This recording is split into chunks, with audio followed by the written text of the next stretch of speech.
আসসালামু আলাইকুম আমার প্রিয় শিক্ষার্থীরা, কেমন আছেন? আশা করি সবাই ভালো আছেন।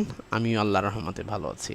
তো আজকে আমরা যে বিষয়টা শিখব মাইক্রোসফট অফিস ওয়ার্ডের লেআউট যেই মেনুটা সেটা। তো সর্বপ্রথম যেই মেনুটা আছে সেটা হচ্ছে মার্জিন।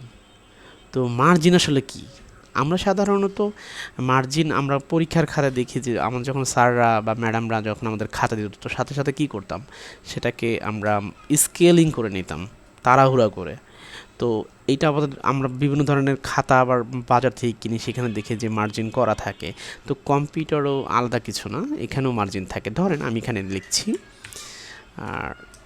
Ribs IT solution.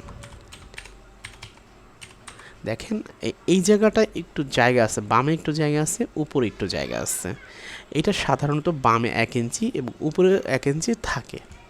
তো আমরা চাহিদা অনুযায়ী এটাকে আবার কাস্টমাইজও করতে পারি। তো চলুন বন্ধুরা দেখি। এখানে যাব হচ্ছে মার্জিনসে অ্যারোতে গিয়ে দেখেন এখানে নর্মাল আছে কি, টপে 1 ইঞ্চি, বাটমে 1 ইঞ্চি, লেফটে 1 ইঞ্চি, রাইটে 1 ইঞ্চি। আর ন্যারোতে যখন ক্লিক করবো এটা দিকে খেয়াল করবেন, হ্যাঁ, এটা দিকে খেয়াল করবেন। ন্যারোতে যখন ক্লিক করবো তাহলে কী হয়েছে, বামে একটু চেপে গেছে, উপরে একটু চেপে গেছে। আবার আমি ক্লিক করলাম, আমি যদি এখানে দিই দেখেন টপে 1 ইঞ্চি, বাটমে 1 ইঞ্চি, বামে হচ্ছে 0.75 এবং রাইটে হচ্ছে 0.5। তো এইটা এছাড়াও আমি নিজের হাতেও করতে পারবো, কাস্টম মার্জিনে দিয়ে আমি নিজের হাতেও এটা বসাতে পারবো। এখানে আমি ইচ্ছা অনুযায়ী আমি এটা 1,